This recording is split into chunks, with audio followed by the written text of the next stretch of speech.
Hello friends, మీరు చూస్తున్నారు tech గురు YouTube channel. గ్రామ వార్డు సచివాలయం సెకండ్ నోటిఫికేషన్ కోసం ఈరోజు వీడియోలో చూసుకుంటే సైన్స్ అండ్ టెక్నాలజీ అలాగే సుస్థిర అభివృద్ధికి సంబంధించిన చాలా ముఖ్యమైన క్వశ్చన్స్ అయితే చూసుకుందాం. ఇవి అన్ని ఉద్యోగాలకు చాలా ముఖ్యము. దీనికి సంబంధించి పీడిఎఫ్ అనేది కింద డిస్క్రిప్షన్లో పెట్టడం జరిగింది, డౌన్లోడ్ చేసుకోండి ఉచితంగా. అలాగే నిన్న క్లాస్ చెప్పుకున్నాం కదా కరెంట్ అఫైర్స్ సంబంధించి, సో అది కూడా ఉచితంగా పీడిఎఫ్ అయితే పెట్టడం జరిగింది. అది కూడా ఈ వీడియో కంప్లీట్ అయిపోయిన తర్వాత 2 పీడిఎఫ్లు డౌన్లోడ్ చేసుకోండి. ఈ క్లాసెస్ అన్ని ప్లేలిస్ట్ అనేది కింద డిస్క్రిప్షన్లో ఇస్తాను, ఎవరైనా చూడకపోతే చూడండి. అలాగే మన యాప్ టెక్ గురు యాప్ నిన్న లాంచ్ చేశాం కదా, సో దాంట్లో టెస్టులు కూడా అప్డేట్ చేస్తున్నాము. నిన్న క్లాస్కి సంబంధించి టెస్ట్ ఆల్రెడీ అప్డేట్ చేయడం జరిగింది. సో యాప్ ఇంకా ఎవరైనా డౌన్లోడ్ చేసుకోకపోతే వెంటనే డౌన్లోడ్ చేసుకోండి. యాప్ లింక్ అయితే కింద డిస్క్రిప్షన్లో ఇవ్వడం జరిగింది. సో యాప్లో మనం చూసుకుంటే నిన్న చెప్పుకున్న క్లాస్ కూడా గ్రామ సచివాలయం ట్యాబ్లో అప్డేట్ చేయడం జరిగింది. నిన్న కరెంట్ అఫైర్స్ పార్ట్ 1 చెప్పుకోవడం జరిగింది కదా, సో దానికి సంబంధించిన టెస్ట్ ఇంతకుముందు చెప్పుకున్నాం కదా గవర్నమెంట్ స్కీమ్ సంబంధించి ఆ టెస్ట్. ఈ విధంగా నేను క్లాస్ చెప్పిన తర్వాత టెస్ట్ అప్డేట్ చేస్తాను. చాలామంది ఈ టెస్టులన్నీ ఇప్పుడే అప్డేట్ చేసేయండి అంటున్నారు. ఆ విధంగా కాదు, నేను క్లాస్ కంప్లీట్ అయిపోయిన తర్వాత టెస్ట్ అనేది అప్డేట్ చేస్తాను, ప్రతిరోజు అప్డేట్ చేస్తాను. ఓకే, సో ప్రతి ఒక్కరు డౌన్లోడ్ చేసుకోండి. యాప్ లింక్ అనేది కింద డిస్క్రిప్షన్లో ఉంది, ప్రతి ఒక్కరికి యూస్ఫుల్ అవుతుంది. అలాగే దీంట్లో గ్రామ సచివాలయమే కాకుండా గవర్నమెంట్ జాబ్ అప్డేట్స్ కానీ, సెంట్రల్ గవర్నమెంట్ జాబ్ అప్డేట్స్ కానీ, డైలీ కరెంట్ అఫైర్స్ టెస్టులు కానీ, అలాగే జనరల్ స్టడీస్ టెస్టులు కానీ ఉంటాయి.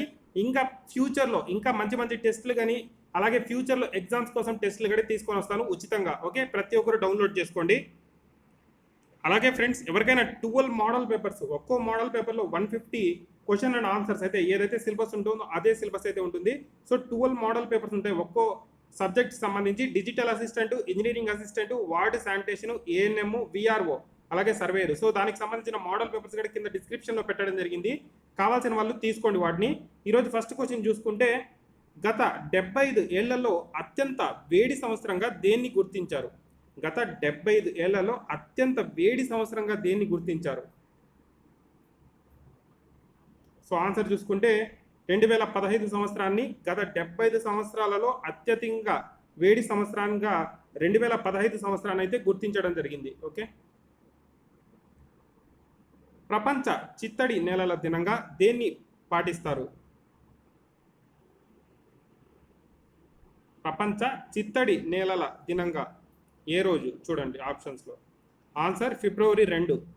ఫిబ్రవరి 2ను ప్రపంచ చిత్తడి నేలల దినంగా ఇక్కడ జరుపుకుంటాము. సిగరెట్ పొగలో ఉండే రేడియో ధార్మిక పదార్థం ఏది? సిగరెట్ పొగలో ఉండే రేడియో ధార్మిక పదార్థం ఏది? సో ఆన్సర్ చూసుకుంటే పొలోనియం. పొలోనియం అనేది సిగరెట్ పొగలో అయితే ఉంటుంది. నెక్స్ట్ క్వశ్చన్, క్యాన్సర్కు కారణమయ్యే భారీ లోహం ఏది? ఓకే, క్యాన్సర్కి కారణమయ్యే భారీ లోహం ఏది? Answer arsenic. ఆర్సెనిక్ అనేది క్యాన్సర్కు కారణమయ్యే భారీ లోహం. ఓకే, ఇప్పుడు రీసెంట్గా మనం చూసుకుంటే ఒక ఆర్సెనిక్ ఆల్బియం అని చెప్పి COVID-19 కరోనాకు సంబంధించి ఒక ఆయుర్వేద మందునైతే వాళ్ళు సూచిస్తున్నారు, ఆయుర్వేదిక్ వాళ్ళు. బట్ ఇక్కడ మనం చూసుకోవచ్చు ఆర్సెనిక్ అనేది క్యాన్సర్కు కారణం అవుతుంది అని చెప్పి ఇక్కడ చెప్తున్నారు. ఓకే, క్రింది వాటిలో రాతి కుష్టు అంటే స్టోన్ లెప్రోసీ ఇంగ్లీష్లో సంబంధించిన కాలుష్య కారకం ఏది? క్రింది వాటిలో రాతి కుష్టుకు సంబంధించిన కాలుష్య కారకం ఏది? Answer sulphur dioxide, C sulphur dioxide. Okay, Cartagena protocol ఏ సంవత్సరం నుంచి అమల్లోకి వచ్చింది? కార్టజీనా ప్రోటోకాల్ ఏ సంవత్సరం నుంచి అమల్లోకి వచ్చింది? సో ఆన్సర్ చూసుకుంటే 2003 నుండి ఇది అమల్లోకి రావడం జరిగింది. సో నెక్స్ట్ క్వశ్చన్, భారత్లో ఎలక్ట్రానిక్ వ్యర్థాలు అత్యధికంగా ఏ నగరం నుంచి ఉత్పత్తి అవుతున్నాయి? ఈ వేస్ట్ అనేది అత్యధికంగా ఏ నగరం నుంచి ఉత్పత్తి అవుతున్నాయి? సో ఆన్సర్ చూసుకుంటే ముంబై నుండి అత్యధికంగా ఎలక్ట్రానిక్ వ్యర్థాలు అనేటివి ఇక్కడ ఉత్పత్తి అవుతున్నాయి. ఓకే, నెక్స్ట్ క్వశ్చన్ చూసుకుంటే, క్రింది వాటిలో ఆర్గానోక్లోరినేటెడ్ క్రిమి సంహారకం ఏది? క్రింది వాటిలో ఆర్గానోక్లోరినేటెడ్ క్రిమి సంహారకం ఏది?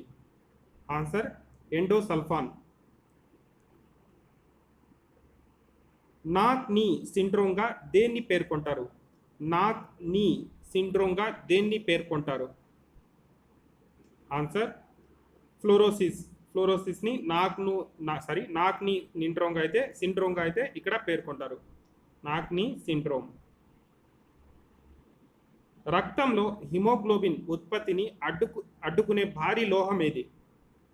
రక్తంలో ఉత్పత్తిని అడ్డుకునే భారీ లోహం ఏది? సో ఆన్సర్ చూసుకుంటే సీసం. నగరాల్లో ఏ తీవ్రత కంటే తక్కువగా ఉన్న శబ్దాన్ని సురక్షిత స్థాయిగా ఇక్కడ ప్రపంచ ఆరోగ్య సంస్థ నిర్ణయించింది. నగరాల్లో ఏ తీవ్రత కంటే తక్కువగా ఉన్న శబ్దాన్ని సురక్షిత స్థాయిగా ప్రపంచ ఆరోగ్య సంస్థ WHO వరల్డ్ హెల్త్ ఆర్గనైజేషన్ నిర్ణయించింది. సో సౌండ్ని డెసిబల్స్తో కొలుస్తాం కదా. సో డెసిబల్స్లో ఆ సౌండ్ తీవ్రత చూసుకుంటే 45 డెసిబల్స్. 45 డెసిబల్స్ కన్నా ఎక్కువగా ఉంటే దాని తీవ్రత, పట్టణాల్లో తీవ్రతగా ఇక్కడ ప్రపంచ ఆరోగ్య సంస్థ అయితే నిర్ణయించడం జరిగింది. చమురు వ్యర్థ పదార్థాలను శుద్ధికి తోడ్పడే సూక్ష్మజీవులు మిశ్రమాలైన ఆయిల్ పాజర్ అలాగే ఆయిల్ ఓరస్ను అభివృద్ధి చేసిన సంస్థ ఏది? సో ఆన్సర్ చూసుకుంటే the energy and resources institute. C, the energy and resources institute. Next question. జీవితకాలం పూర్తయి కాంపాక్ట్ ఫ్లోరోసెంట్ ల్యాంప్స్ వల్ల ఏ భారీ లోహం కాలుష్యం సంభవిస్తోంది? కాంపాక్ట్ ఫ్లోరోసెంట్ ల్యాంప్స్ వల్ల ఏ భారీ లోహం కాలుష్యం సంభవిస్తోంది? సో ఆన్సర్ చూసుకుంటే పాదరసం. LCD మానిటర్ల వ్యర్థాల రీసైక్లింగ్ ద్వారా అధిక మొత్తంలో లభించే లోహం ఏది? LCD మానిటర్ల ద్వారా రీసైక్లింగ్ ద్వారా అధికంగా మొత్తంలో లభించే లోహం ఏది? ఇక్కడ ఆన్సర్ చూసుకుంటే వెండి. LCD అంటే లిక్విడ్ క్రిస్టల్ డిస్ప్లే నుండి ఓకే, మనం టీవీలు అయితే చూసింటాం కదా. ఇప్పుడు LED టీవీలు అయితే వస్తున్నాయి. ఇంతకుముందు LCD టీవీలు ఇప్పుడు కూడా ఉన్నాయి. సో చెప్తున్నాను, రీసెంట్గా ఇప్పుడు LED వచ్చాయి కదా. సో LCD టీవీలు రీసైక్లింగ్ ద్వారా అధిక మొత్తంలో లభించే లోహం ఏది అంటే ఇక్కడ వెండి. Okay, liquid crystal display LCD అంటే. ఓజోన్ పొర సంరక్షణ కోసం అమల్లో ఉన్న అంతర్జాతీయ ఒప్పందం ఏది? ఓజోన్ పొర సంరక్షణ కోసం అమల్లో ఉన్న అంతర్జాతీయ ఒప్పందం ఏది? సో దీనికి సంబంధించిన ఆన్సర్ చూసుకుంటే మాంట్రియాల్ ప్రోటోకాల్. ఓకే, సో రీసెంట్గా మనం చూసుకుంటే ఇక్కడ లాక్డౌన్ 80 days పైగా పెట్టడం జరిగింది కదా. సో దానివల్ల అతిపెద్ద ఇక్కడ ఏదైతే ఓజోన్ పొర రంధ్రం ఉందో అది ఆటోమేటిక్గా మూసుకుపోయిందంట రీసెంట్గా. ఓకే, సో ఏదైతే ఓజోన్ పొర ఉండిందో ఓజోన్ పొరలో ఒక పెద్ద హోల్ అయితే పడడం జరిగిందంట. సో అది ఆటోమేటిక్గా లాక్డౌన్ వల్లనో తెలియదు, అంటే కాలుష్యము ఇవంతా ఎక్కువ లేదు కదా, కంపెనీస్ కూడా మూసేయడం జరిగింది కదా. సో ఏ రీజన్తో అయితే తెలియదు కానీ శాస్త్రవేత్తలు అయితే వెల్లడించడం జరిగింది. అత్యంత పెద్దదైన ఇక్కడ రంధ్రం అయితే ఓజోన్ పొరలో ఆటోమేటిక్గా అదే మూసుకుపోయిందంట. సో ఇక్కడ ఓజోన్ పొర సంరక్షణ కోసం అమల్లో ఉన్న అంతర్జాతీయ ఒప్పందం చూసుకుంటే మాంట్రియాల్ ప్రోటోకాల్. క్యోటో ప్రోటోకాల్ కింది వాటిలో దేన్ని గ్రీన్ హౌస్ వాయువుగా గుర్తించలేదు? క్యోటో ప్రోటోకాల్ క్రింది వాటిలో దేన్ని గ్రీన్ హౌస్ వాయువుగా గుర్తించలేదు? సో సల్ఫర్ డయాక్సైడ్ని ఇక్కడ గ్రీన్ హౌస్ వాయువుగా అయితే గుర్తించలేదు. ఇక్కడ గ్రీన్ హౌస్ వాయువులు చూసుకుంటే మీథేను, సల్ఫర్ హెక్సా ఫ్లోరైడ్, అలాగే పర్ఫుల్ కార్బన్. ఓకే, ఇవన్నీ ఇక్కడ దీనికి సంబంధించి green house gases. Next question చూసుకుంటే ఎనిమిక్ హైపోక్సియాకు కారణమయ్యే వాయు కాలుష్యం కారకం ఏది? ఎనిమిక్ హైపోక్సియాకు కారణమయ్యే వాయు కాలుష్య కారకం ఏది? Answer CO. Okay, CO. So ఇక్కడ చూసుకుంటే CO కార్బన్ మోనాక్సైడ్. ఇది CO2 అంటే carbon dioxide, sulphur dioxide, nitrogen dioxide. Okay, next question చూసుకుంటే తాగే నీటిలో నైట్రేట్లు అధికంగా ఉండడం వల్ల చిన్నారుల్లో ఏ వ్యాధి వస్తుంది?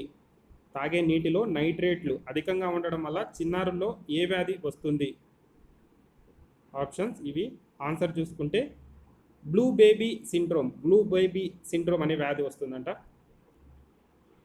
ఇటాయి ఇటాయి వ్యాధి ఏ లోహ కాలుష్యం కారణంగా వస్తుంది? ఇటాయి ఇటాయి వ్యాధి ఏ లోహ కాలుష్య కారణంగా వస్తుంది? సో ఆన్సర్ చూసుకుంటే కాడ్మియం. కాడ్మియం లోహ కాలుష్యం వల్ల ఈ ఇటాయి ఇటాయి అనే వ్యాధి వస్తుందంట. తాగే నీటిలో ఉండే ఏ సూక్ష్మజీవి కాలుష్య సూచిగా వ్యవహరిస్తుంది? తాగే నీటిలో ఉండే ఏ సూక్ష్మజీవి కాలుష్య సూచిగా వ్యవహరిస్తుంది? సో ఆన్సర్ చూసుకుంటే Escherichia coli, C option, Escherichia coli. Nuclear water అంటే అర్థం ఏంటి? న్యూక్లియర్ వాటర్ అంటే అర్థం ఏంటి? ఆన్సర్ చూసుకుంటే అణుయుద్ధం ద్వారా సంభవించే వాతావరణం, బి, అణుయుద్ధం ద్వారా సంభవించే వాతావరణం. ఓకే, నెక్స్ట్ క్వశ్చన్ చూసుకుంటే ఎజెండా 21 దేనికి సంబంధించింది? ఎజెండా 21 సుస్థిర అభివృద్ధి, సస్టైనబుల్ డెవలప్మెంట్ అనేది ఎజెండా 21కి సంబంధించింది. ఓకే, సుస్థిర అభివృద్ధి లక్ష్యాలను ఎప్పటిలోగా చేరుకోవాలని నిర్దేశించారు? సుస్థిర అభివృద్ధి లక్ష్యాలను ఎప్పటిలోగా చేరుకోవాలని నిర్దేశించారు? ఓకే, సో ఆల్రెడీ చెప్పాను కదా, సుస్థిర అభివృద్ధి అంటే సస్టైనబుల్ డెవలప్మెంట్. ఓకే, సో దీనికి సంబంధించిన ఆన్సర్ చూసుకుంటే 2030లోగా సుస్థిర అభివృద్ధి లక్ష్యాలను చేరుకోవాలని చెప్పి నిర్దేశించారు. ఆధునిక వ్యవసాయం కింద వాటిలో దేనికి దారి తీయదు? కింది వాటిలో దేనికి దారి తీయదు ఆధునిక వ్యవసాయం? సో ఆన్సర్ చూసుకుంటే ఓజోన్ పొరతో సంబంధం లేదు కదా, సో ఓజోన్ పొరకి వ్యవసాయానికి, సో ఓజోన్ పొర క్షీణత అనేది వ్యవసాయానికి సంబంధం లేనిది. నెక్స్ట్ చూసుకుంటే బ్రంటెడ్ ల్యాండ్ నిర్వచనంలోని 3 అంశాలేవి? బ్రంటెడ్ ల్యాండ్ నిర్వచనంలోని 3 అంశాలేవి అని చూసుకుంటే అభివృద్ధి, అవసరాలు, ప్రస్తుత భవిష్యత్తు తరాలు. సుస్థిర అభివృద్ధి ఎక్కువగా వేటి వినియోగంపై దృష్టి సారిస్తుంది? సుస్థిర అభివృద్ధి ఎక్కువగా వేటి వినియోగంపై దృష్టి సారిస్తుంది? సో ఆన్సర్ చూసుకుంటే పునర్వినియోగ వనరులు.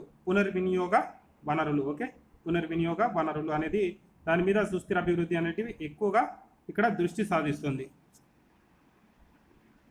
నెక్స్ట్ క్వశ్చన్ చూసుకుంటే మానవ అభివృద్ధి సూచి 2015లో భారత్ స్థానం ఎంత? మానవ సూచి 2015లో భారత్ స్థానం ఎంత? ఇక్కడ చూసుకుంటే 130వ స్థానం. రియో +20 సదస్సును ఎప్పుడు నిర్వహించారు? 2012 జూన్లో. క్రింది వాటిలో మానవ అభివృద్ధి సూచి 2015లో భారత్ కంటే ముందున్న దేశం ఏది? 2015లో భారత్ కంటే ముందున్న దేశం. సో భారత్ ప్లేస్ ఇక్కడ 130 అని చెప్పడం జరిగిందా. సో భారత్ కన్నా ముందు ఉన్న దేశం చూసుకుంటే శ్రీలంక. మానవ అభివృద్ధి 2016 జూలైలో విడుదల చేసిన సుస్థిరాభివృద్ధి లక్ష్యాల సూచిలో భారత్ స్థానం. సుస్థిరాభివృద్ధి లక్ష్యాల సూచిలో భారత్ స్థానం. సూచి అంటే ఇండెక్స్ ఇంగ్లీష్లో చెప్పాలంటే. సో సూచిలో భారత్ స్థానం 110వ స్థానం. మానవ అభివృద్ధిలో 130. ఎజెండా 21లో 21 దేశాన్ని సూచిస్తుంది. ఎజెండా 21లో 21 దేన్ని సూచిస్తుంది? సారీ, దేశాన్ని దేన్ని సూచిస్తుంది? ఆన్సర్ 21వ శతాబ్దం. సుస్థిరాభివృద్ధి లక్ష్యాలు 2020 ఎజెండాకు సంబంధించి నినాదం ఏది? సుస్థిరాభివృద్ధి లక్ష్యాలు 2030 ఎజెండాకు సంబంధించిన నినాదం ఏది? సో ఆన్సర్ చూసుకుంటే transforming our world. Transforming our world అనేది సుస్థిరాభివృద్ధి లక్ష్యాలు 2030కి అజెండా. ఓకే, 2030కి agenda transforming our world. Next question, social programme సూచి 2015లో మొదటి స్థానం ఏ దేశానికి లభించింది? సోషల్ ప్రోగ్రెస్ సూచిలో 2015లో మొదటి స్థానం ఏ దేశానికి లభించింది? Answer Norway. తొలిసారిగా సోషల్ ప్రోగ్రెస్ ఇండెక్స్ను ఏ సంవత్సరంలో విడుదల చేశారు? సోషల్ ప్రోగ్రెస్ ఇండెక్స్ను తొలిసారిగా ఏ సంవత్సరంలో విడుదల చేశారు? 2014. ఏ శాండ్ కౌంటీ అల్మాక్ గ్రంథ రచయిత ఎవరు? ఏ శాండ్ కౌంటీ అల్మాన్క్ గ్రంథ రచయిత ఎవరు? ఆన్సర్ చూసుకుంటే Aldo Leopold. Aldo Leopold. Gro Harlem Brundtland ఏ దేశానికి ప్రధానమంత్రిగా పనిచేశారు? గ్రో హార్లమ్ బ్రంటర్లాండ్ ఏ దేశానికి ప్రధానమంత్రిగా పనిచేశారు? ఆన్సర్ చూసుకుంటే నార్వే. సుస్థిర అభివృద్ధి లక్ష్యాల్లో మొదటిది ఏది? సుస్థిర అభివృద్ధి లక్ష్యాల్లో మొదటిది ఏది? పేదరిక నిర్మూలన. సోషల్ ప్రోగ్రెస్ ఇండెక్స్ 2015లో భారత్ స్థానం ఎంత? సోషల్ ప్రోగ్రెస్ ఇండెక్స్ 2015లో భారత్ స్థానం. సోషల్ ఇండెక్స్ ప్రోగ్రెస్ సూచీలో 2015లో భారత్ స్థానం. ఇక్కడ ఇండెక్స్ అంటే తెలుగులో సూచి. Okay, answer 101. సుస్థిర అభివృద్ధి లక్ష్యాలను ఆమోదించిన తేదీ ఏది? సుస్థిర అభివృద్ధి లక్ష్యాలను ఆమోదించిన తేదీ ఏది? Answer 2015 September 25. ఇక్కడ నెక్స్ట్ క్వశ్చన్ చూసుకుంటే సోషల్ ప్రోగ్రెస్ ఇండెక్స్ను రూపొందించిన వారెవరు? సోషల్ ప్రోగ్రెస్ ఇండెక్స్ను రూపొందించిన వారెవరు? ఆన్సర్ ఏబి మైకెల్ పోర్టర్ అలాగే స్కాట్ టెర్న్. ఇద్దరు ఇక్కడ సోషల్ ప్రోగ్రెస్ ఇండెక్స్ని అయితే రూపొందించడం జరిగింది. మైకెల్ పోర్టర్ అలాగే స్కాట్ టెర్న్. భారత జనాభాలో 65 ఏళ్ల వయసు పైబడిన వారి శాతం ఎంత? భారత జనాభాలో 65 సంవత్సరాల వయసు పైబడిన వారి శాతం ఎంత? ఆన్సర్ 5.2%. భారత జనాభాలో అధిక శాతం ఏ వయసు వారు ఉన్నారు? భారత జనాభాలో అధిక శాతం ఏ వయసు వారు ఉన్నారు? సో ఆన్సర్ చూసుకుంటే 1 నుండి 14 ఏళ్ళు. 1 నుండి 14 ఏళ్ళ వాళ్ళు ఎక్కువగా ఉన్నారు. సో ఎంతమంది ఉన్నారు స్థానం చూసుకుంటే 28%. అలాగే ఇక్కడ 65 సంవత్సరాలు దాటిన వాళ్ళు చూసుకుంటే 5.2%. అదే 28% ఎంతమంది ఏ వయసు వారు ఉన్నారంటే 1 నుండి 14 ఏళ్ళు. భారత జనాభాలో 45 నుండి 64 ఏళ్ల లోపు ఎంత శాతం మంది ఉన్నారు? సో ఆన్సర్ చూసుకుంటే 18%. 18%. 65 పైబడిన వాళ్ళు చూసుకుంటే 5.2%. అలాగే 1 నుండి 14 వయసు వారు ఇక్కడ 28% అయితే ఉన్నారు. నెక్స్ట్ చూసుకుంటే 45 నుండి 64 మధ్య 18% అయితే ఉన్నారు. ఓకే, ప్రపంచ జనాభాలో భారత్ వాటా ఎంత శాతం? ఓకే, భారత వాటా ఎంత శాతం? 17.5%. ప్రపంచ జనాభాలో మన భారతదేశం వాటా 17.5%. క్లబ్ ఆఫ్ రోమ్ను ఏ సంవత్సరంలో ఏర్పాటు చేశారు? క్లబ్ ఆఫ్ రోమ్ను ఏ సంవత్సరంలో ఏర్పాటు చేశారు? ఆన్సర్ 1968. రియో+5 సదస్సును ఏ సంవత్సరంలో నిర్వహించారు? రియో+5 సదస్సును ఏ సంవత్సరంలో నిర్వహించారు?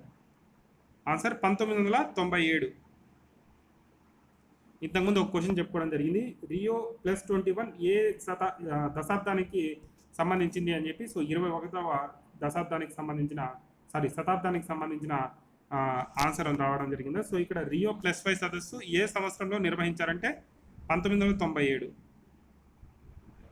2016 జూలైలో విడుదల చేసిన సుస్థిర అభివృద్ధి లక్ష్యాల సూచీలో అమెరికా స్థానం ఎంత? అమెరికా స్థానం 25. సహస్రాభివృద్ధి లక్ష్యాల్లో మొత్తం ఎన్ని అంశాలు పేర్కొన్నారు? 8. క్రింది వాటిలో మానవ అభివృద్ధి సూచీలో లేని అంశం ఏది? తలసరి ఆదాయం. ప్రపంచ పర్యావరణ దినోత్సవం ఎప్పుడు? ఆన్సర్ చూసుకుంటే జూన్ 5 ప్రపంచ పర్యావరణ దినోత్సవం. ఇది ఫ్రెండ్స్ ఈరోజు ఇంపార్టెంట్ సుస్థిరాభివృద్ధి అలాగే సైన్స్ అండ్ టెక్నాలజీ అలాగే పాపులేషన్కి సంబంధించి కొన్ని క్వశ్చన్స్ అయితే సో కింద పీడిఎఫ్ అయితే పెట్టడం జరిగింది. ప్రతి ఒక్కరు డౌన్లోడ్ చేసుకోండి.